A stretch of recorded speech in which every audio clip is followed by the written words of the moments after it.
To our liberal friends of the show, this one might sting a bit just because we're talking polls. And while the Nanos poll today said that the liberals are up 8 points on the conservatives, we've got to talk about the integrity of polls, the success of polls, especially in recent elections.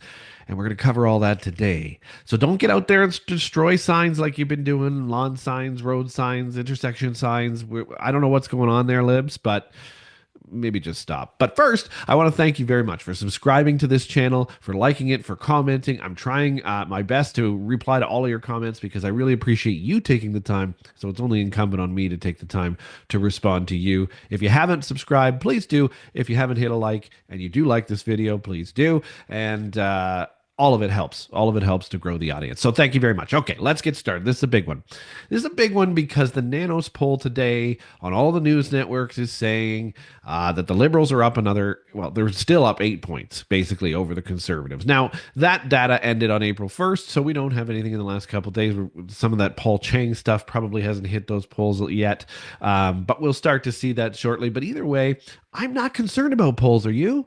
Now, everybody knows I lean conservative here, but the reality is I also know the reality of polls lately. We've seen this in election history going down from other countries to our own, and we really need to be really careful, despite what the mainstream media might be telling you, on whether these polls are actually valid or not, and whether you should put any stock into them whatsoever. So let's take a look today.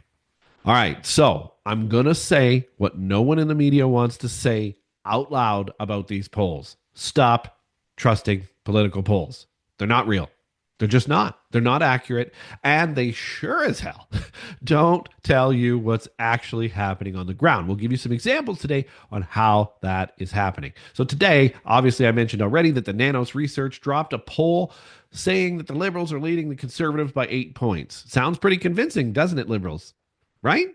Well, let me tell you why that's complete garbage and why you have to just ignore the polls nowadays. Let's look at the reality for a second. So, Pierre Poilievre pulls in nearly 5,000 people every single rally, sometimes more. And Mark Carney, well, he can barely scrape together 1,000 people. You're telling me the party with the smaller, quieter, less energized base is leading by 8 points? Come on. Let's talk about ground opinion for a second here because that's exactly what's happening. Let's talk facts and receipts here, right? This is what we got to do. It's how we look into this kind of stuff. And here's why polling is a joke in 2025. First, number one, polling methods are so outdated and incredibly biased. Most pollsters, including Nanos, rely heavily on telephone polling. Now, do we know who answers their landlines these days? Not very many people. Typically, it's mostly seniors, retirees, and people who don't have a whole lot going on at dinner time. And I'm not picking on our seniors here, but guess what? Those groups statistically lean more liberal. Not all, but most. So the entire data sample is biased before it even starts. Even when they call cell phones, the response rates are abysmal. People don't answer weird calls that have unknown numbers, right? I don't. Do you? So a study from Caltech actually showed that younger voters, working class people, and politically independent folks, the very voters who are shifting tides across Canada from coast to coast, do not answer the phone. So the sample is already extremely skewed. Polls are basically asking the people who already lean left, do you still lean left? Shocker, they say yes. So number two, they were dead wrong in 2020 and 2024. Let's rewind to the US elections for a second. In 2020, polls had Biden leading Trump nationally by 7 to 8 points. What happened? Biden barely squeaked by in key swing states. Barely. According to Vanderbilt University, the polling miss in 2020 was the largest miss in 40 years. State-level polls were a complete dumpster fire. When you pared it down to states, none of them were right. And in 2024, the polls said Kamala Harris was in a neck-and-neck race with Trump. How did that go? Poll after poll, CNN, Ipsos, ABC, all said Harris had a slight lead. What happened? Trump steamrolled Harris, steamrolled her. He crushed her in the Electoral College, flipped entire demographics that polls said were locked in for the Democrats. Polls missed it again, even larger than in 2020, which was the largest in 40 years. Why? Because they're calling the wrong people. They're weighting the data the way they want to weight it and asking leading questions. The polls themselves are paid for, but if you go to the Northern Perspective, they were asked, they did a poll and they were asked about their COVID vaccines. Like, how is that even possible? So here's the dirty little secret on all of this that no one talks about. Polls don't just magically appear. These companies don't just magically exist. They're paid for by media outlets, political parties, special interests, people who have an agenda. So who's funding the Nanos poll today? Media outlets and political operators who thrive on the horse race narrative. They do best on a horse race. Think about this. Would you watch the networks for polls if it was still a giant conservative lead? No, you wouldn't, because it alienates the people that are in the other parties.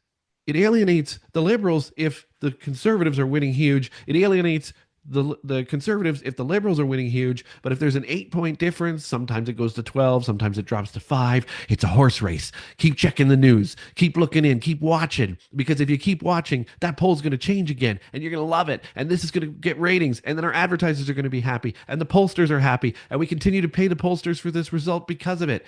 Listen, this is how this works. Media outlets and political operators who thrive on this horse race narrative are the ones paying for it. If you think that the people funding polls don't want, if you think they don't want to shape perception, you're wrong. You're kidding yourself if that's the case. Of course they want to shape perception. And then you have this special interest group against Pierre Poilievre who suddenly stopped advertising. Where'd they put their money? And when these polls get it wrong, there's no accountability. No one's fired. No one refunds the millions that were wasted. Now, number 4, the waiting games and pollster manipulation are insane here. Even when they admit that the data is skewed, pollsters fix it by weighting the responses. Now, what does that actually mean? Well, if they don't get enough young people to answer, for example, they artificially inflate the few that they do get. If one region under responds, they multiply those answers to balance the poll. Did we know this? I bet a lot of us didn't know this. It's literally statistical fiction. It's guesswork dressed up as science. Now, number 5, on the ground reality and how that proves polls wrong. We're talking about the rally sizes, for example. Door-to-door canvassing also does that. Organic social media engagement, despite what they'll tell you about disinformation, also does that. Donations count as an indicator of who people are voting for. All of these are better indicators of actual voter sentiment. If one leader is piling in stadiums and the other's struggling to fill a high school gym, you don't need a poll to tell you who is winning. So liberals, be careful here. There's a lot of chirping in comments about look at the polls, look at the polls, look at the polls. Where did that special interest group go that was buying all this advertising against Pierre Poilievre? I bet we know where their money went. So next time you see a headline screaming liberals up 8 points, even if it goes and swings conservative, you still can't trust it, because you have to ask yourself, who are they calling? How many people hung up on them when they called? Who paid for this poll? Who's contributing to the horse race narrative? And most importantly, does this match what I see with my own 2 eyes? Because the answer is no. And when reality and polling data don't match, reality is always right. The polls are the ones that are wrong. The game is rigged, folks, when it comes to polls, so stop playing it. Thanks for watching.